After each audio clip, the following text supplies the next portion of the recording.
Hey, all right. How did yesterday go? Did everything work out? We are moving on to cookie number 2.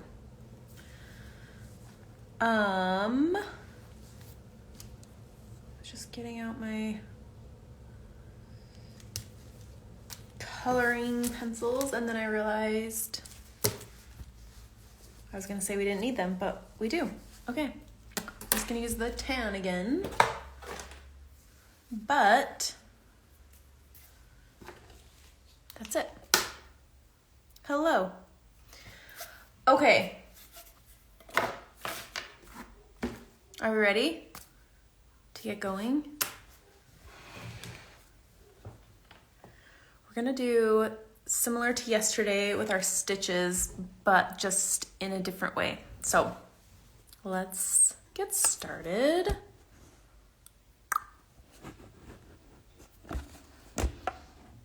Okay. So we're gonna do our XO cookie today. So I have out the 437 that we used yesterday, the Blanc that we used yesterday, and then 304. So we're gonna use all 3 of those again. So yesterday we did chain stitch. So today we're gonna do reverse chain stitch. So it looks pretty much the same, but it's just stitched differently. So I already have my 3 strands out from yesterday. When I cut, I just used 3 strands here, so I'll just use the other 3 here. And let's get going. Just get this threaded real quick. Tie a little knot.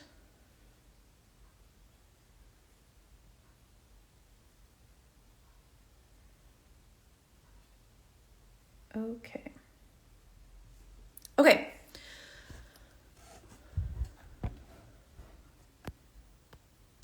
So yesterday, I'm a little bit too close. Hold on. Any of you will see what I'm doing. So yesterday when we started at the point. We went up and down in the point. But with reverse chain stitch, we have to stitch up a stitch length because we're going to do it backwards. So we're going to go, I'm trying to decide how big I want this stitch. About that big. So we're going to come up a stitch length and go down in the same spot. Just watch out for that knot. And then we're going to come up at the end. And we're going to do like we were doing with the detached chain stitches for the heart. And we're just going to tack that down. So with a reverse chain stitch, we do like our ending first. So we tack that down and we have our first chain. And then we work backwards. So we come up a stitch length, and then we're going to weave under here, and then go back down in that same spot. And that will create our second stitch, or our second chain. And then we just keep going like that. So one thing, you can, if your needle is catching, I would just try like wiggling it when you go under. I also push from behind with my middle finger and just push up a little bit. You can also go under with like the eye of your needle. I always feel like that's a little bit awkward, but I know some people prefer it because this is a little bit more blunt, so it's not gonna catch as easily. I've never really had a problem with doing my, the end of my needle, so I'm not super worried about it. But if you're struggling, those are my tips for you. So I prefer reverse chain stitch. I feel like I can get my stitches a little bit more even. Like keeping my stitch lengths the same. So I prefer reverse chain stitch just because for me, it looks a little bit more even. I will generally use a regular chain stitch if I have other stitches already around what I'm stitching, because when I'm weaving, I don't want to accidentally snag stuff around it. So let's say we were doing the edge, something different, and then doing the white with a chain stitch around, because they're going to be so close together, I would do a regular chain stitch rather than a reverse chain stitch, because like we were doing yesterday with the whipped back stitch in white and how we had to be careful not to snag these stitches while we were whipping that back stitch. Same situation.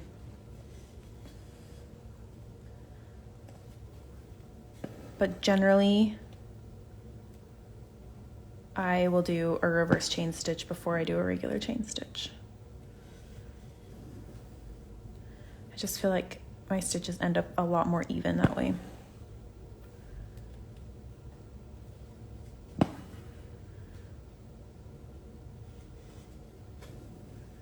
But they look very similar. Like, I don't even know if I would be able to tell the difference if I saw them side by side, if I didn't know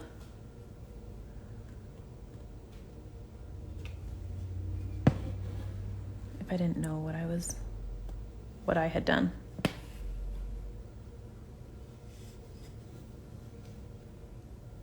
I mean, I could assume because of how it starts, like if you're doing like lettering and it started like this at the end, then I would say, I feel like that's like the biggest way you can tell. But I mean, maybe you started at the bottom and went to the right first. I don't know.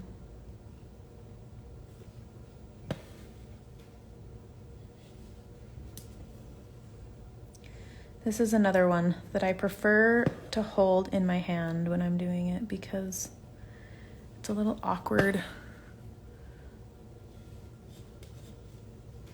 Like my hand doesn't want to grip it like that. Okay, I'm gonna start a new one. So over here, we just kept going. Oh, hang on. My alarm reminding me to get on my stitch along. I just kept going, but on this one, I want to show you, you can stop and then just start a new one. So I'm going to come up a stitch length,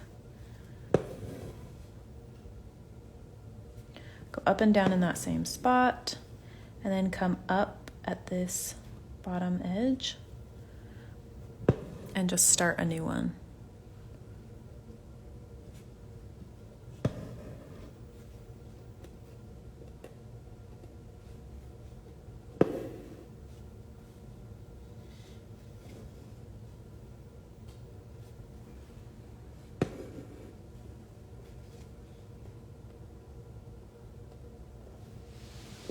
I think I might have written my X's and O's a little too large.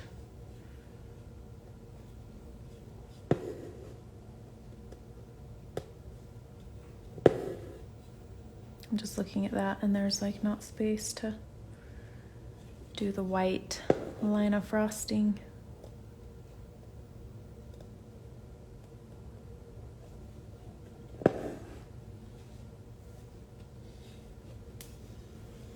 See, so if we had already stitched these strawberries, then like trying to like weave through all of this with these here would have been a little bit more frustrating.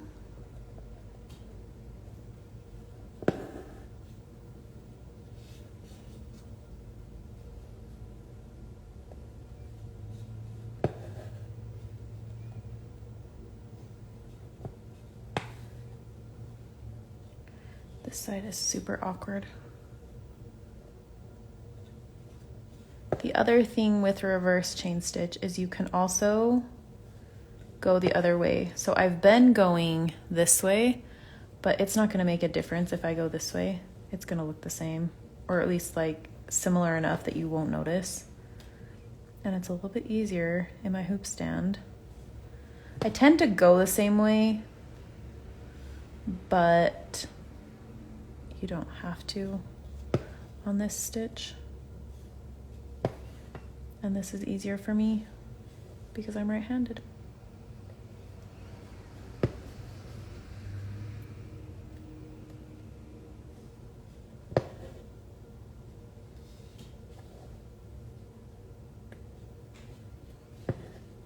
Almost to the bottom. 2 more stitches will do it.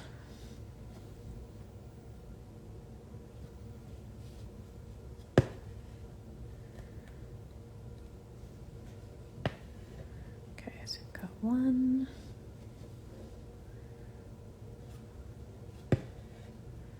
And 1 more.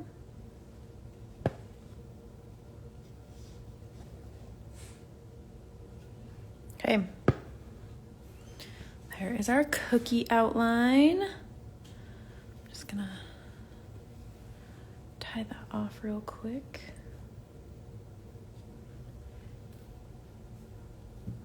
Scissors.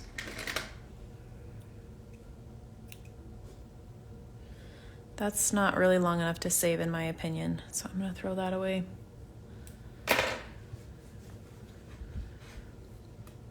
Okay. I don't remember what I was thinking for the white. I think I planned on doing whipped backstitch again, but let me just pull this up and make sure I didn't forget something.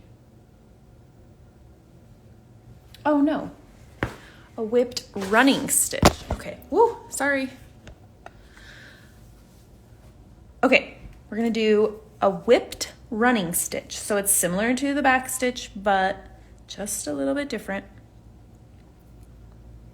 Okay, so I'm just gonna use the other 3 strands of my white from yesterday. Oh, let's color in. I'm gonna have to redraw this XO because I drew it too big. So I'm just gonna do a small little color here.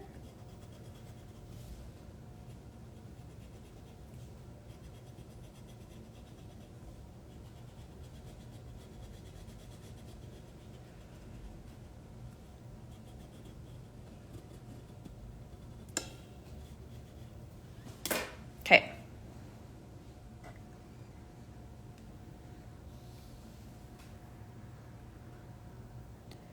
All right, so I'm gonna keep with my 3 strands that's just left over from yesterday.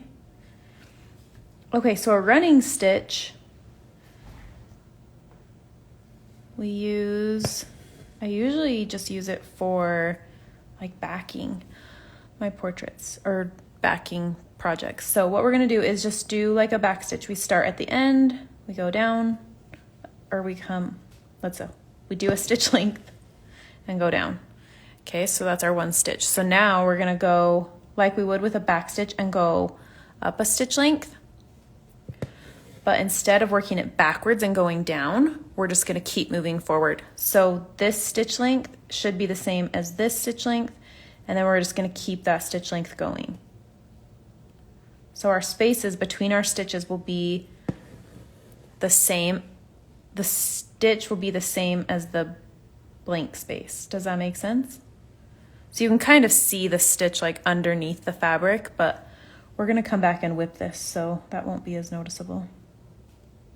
So try and keep your spaces and your stitches the same length, or you can always make one of them longer or shorter. This, with a running stitch, it doesn't have to be all the same. If you want like a different kind of look, you could do your spaces a little bit smaller and make like a dashed line a little bit closer together.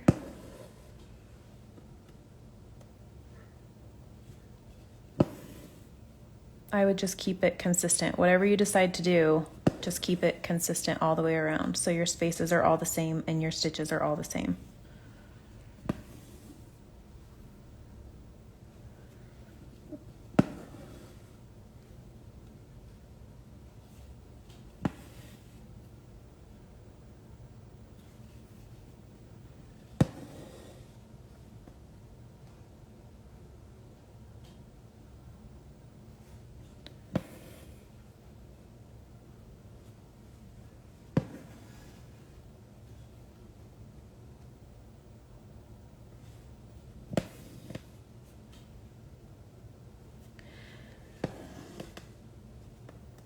This one's a little bit faster because you're just skipping like half of the stitches.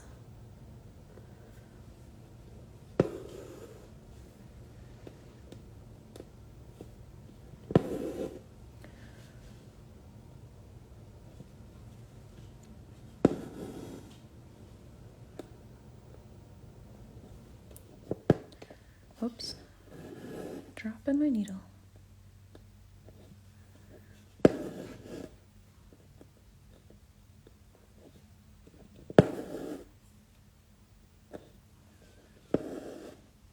My stitches are not super even. They're close enough though.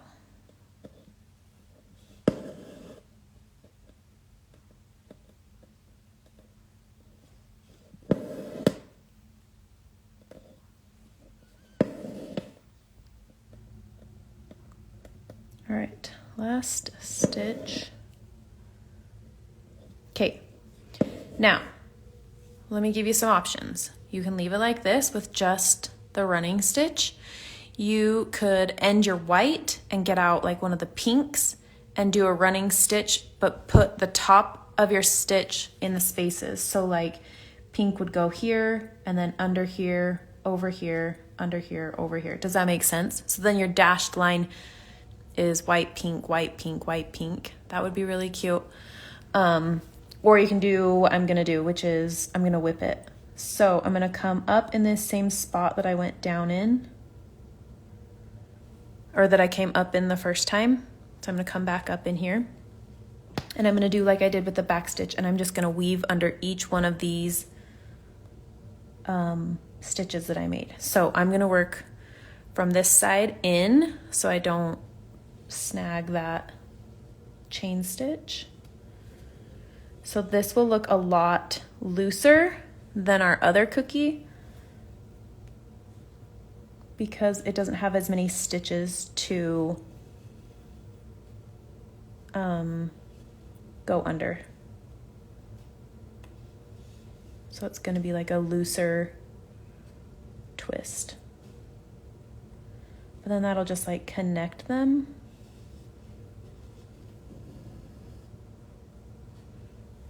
But if you're liking like the dashed line, it would be really fun to have another color in there.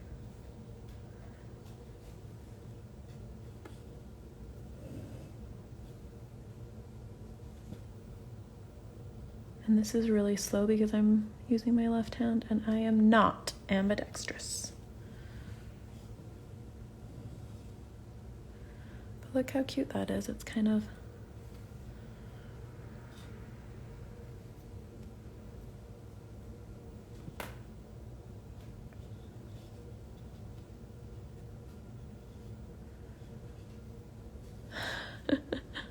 my fingers like don't want to work like this.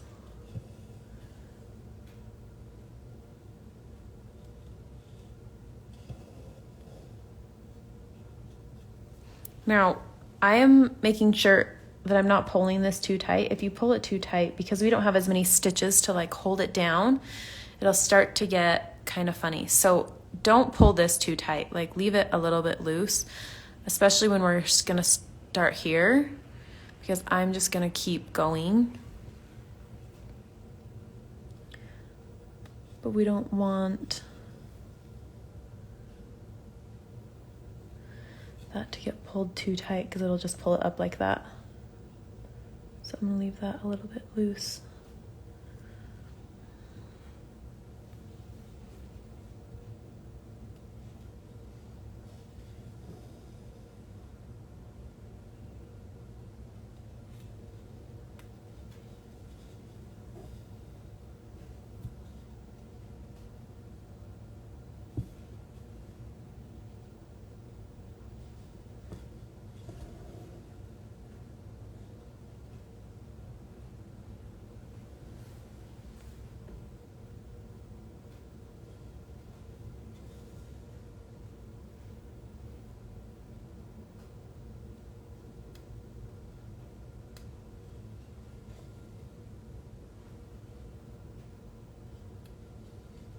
All right, then we're just gonna go back down where we came up.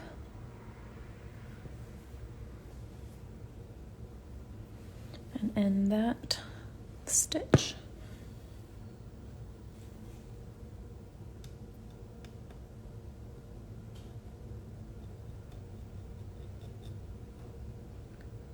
Let's see. Okay, there we go.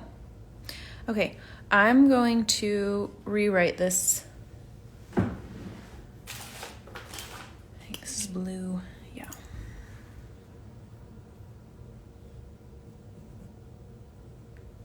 I wrote it a little bit too big when I was drawing out my pattern.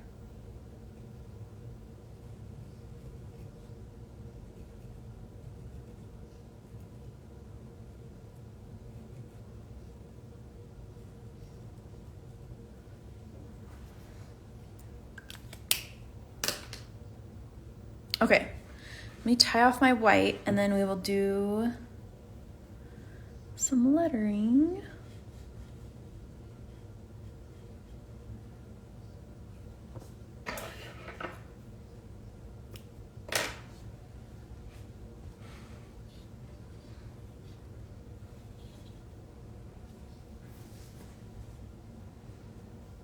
All right, I still have my 3 strands from the hearts from yesterday. So I'm gonna use that.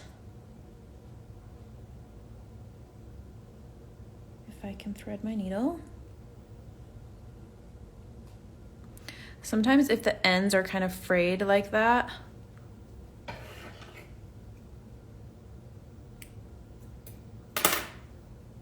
they need a little bit of a trim before I can get them in my needle. There we go. So if you're having a hard time threading your needle, maybe try trimming the edge and then getting it wet and flattening it again.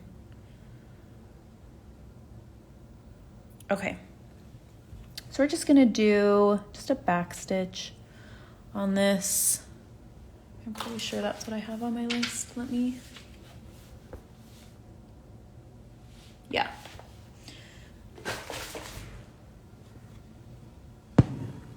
So back stitch is what we did yesterday on the white, but fewer stitches. So I'm just gonna go halfway through this X.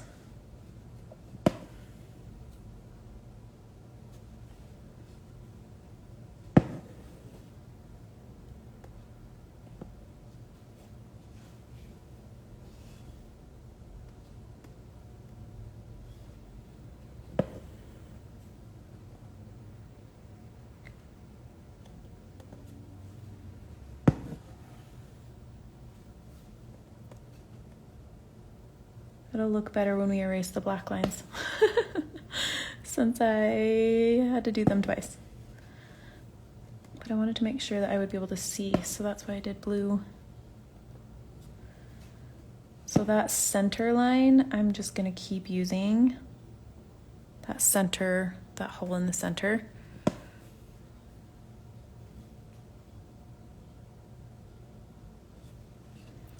So that my letter, my stitches for my X stay connected.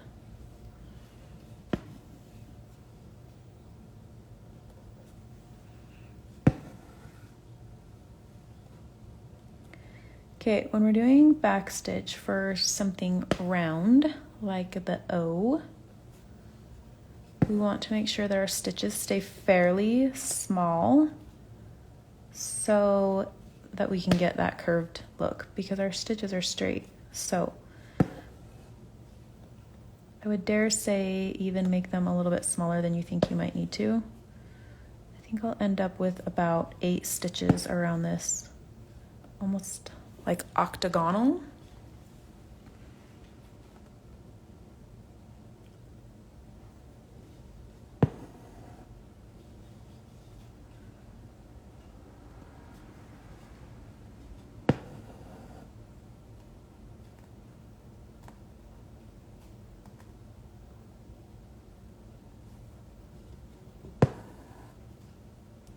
Now, if you're using a patterned fabric,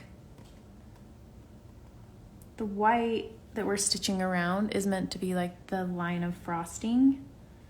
So you could color in before you start stitching like letters, color in the fabric with white and just like make it lighter. So you can kind of tell that it's supposed to be frosting.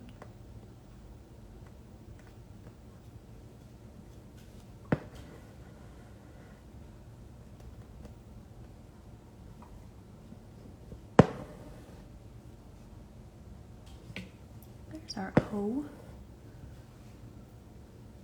Okay, one more X, one more O. I'm just gonna do these ones the same. Straight stitch on the top,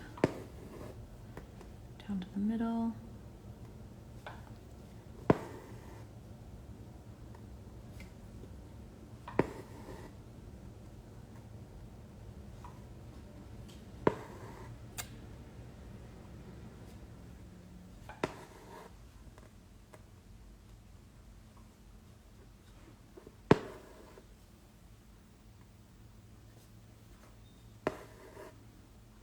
I liked how simple this little cookie was with everything else is a little bit busier. I thought it was fun to have something a little bit simpler in there.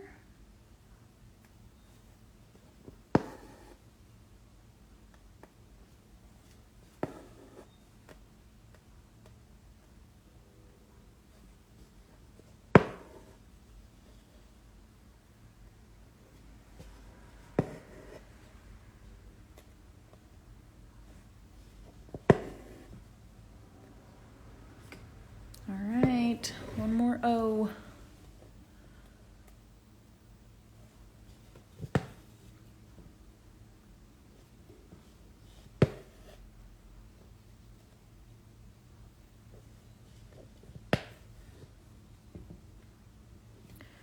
My finger is not quite as sore today as it has been, so I'm grateful for that.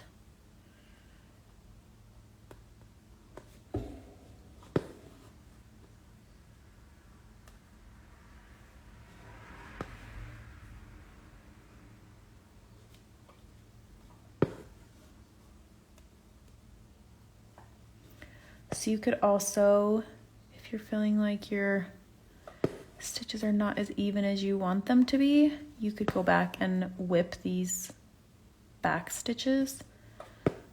Whoops.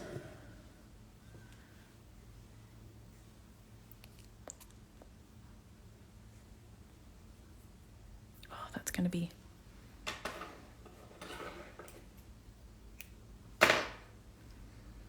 How did you get into embroidery? So I had a friend that was doing stitch people portraits, and I loved them. And I cross-stitched as a child. My grandma taught me, and so I was like, oh my gosh, those are so fun. So I asked if she would make me some patterns so I could stitch my own. Oh my gosh, I cannot thread this needle. So she made me a couple little patterns for ornaments for my kids. And so I started stitching those, and I had a friend that wanted an embroidered letter for her daughter's room. And I was like, I think I could do that. So I watched a bunch of YouTube videos and learned how to do different stitches. And I just was hooked. I just fell in love. And so I did a lot of stitch-alongs. And oh my gosh, that came out again. God. I did a lot of stitch-alongs, and I bought a lot of patterns, and then I started creating my own patterns, and I fell in love. I really like the quiet that comes with embroidery. So, okay, there we go. This will look better when we erase these lines. It will be fine. Okay, that O was harder than it needed to be with my needle kept coming off. Okay, let me know if you come across any problems as you're stitching that. Oh, look. I had a little knot. Let me know if you have any questions. And I will... That's not worth saving. Let me know if you have questions and I can answer those. Oh, I was saying, if you're not liking how this is looking, you can do a whipped stitch around these. I might use like 1 or 2 strands instead of 3, just because this letter is already so small. Thanks, honey. And then I would just whip just these 2, like, I would just do like whip these 2, and I wouldn't try to like go through like these 4 stitches. I would just go through these 2, or just not whip these and just whip these if like your O's are bothering you. So anyways, I like O's. I think that they're cute like that, but if it's bothering you, you can whip it. So, all right, let me know how this goes, and I will see you tomorrow. What are we doing? I think we're doing the macarons. Let's see. I think that's what I have on my schedule. Yeah. So we'll do these macarons up here. So, all right. See you guys tomorrow. Have a good rest of your day. Bye.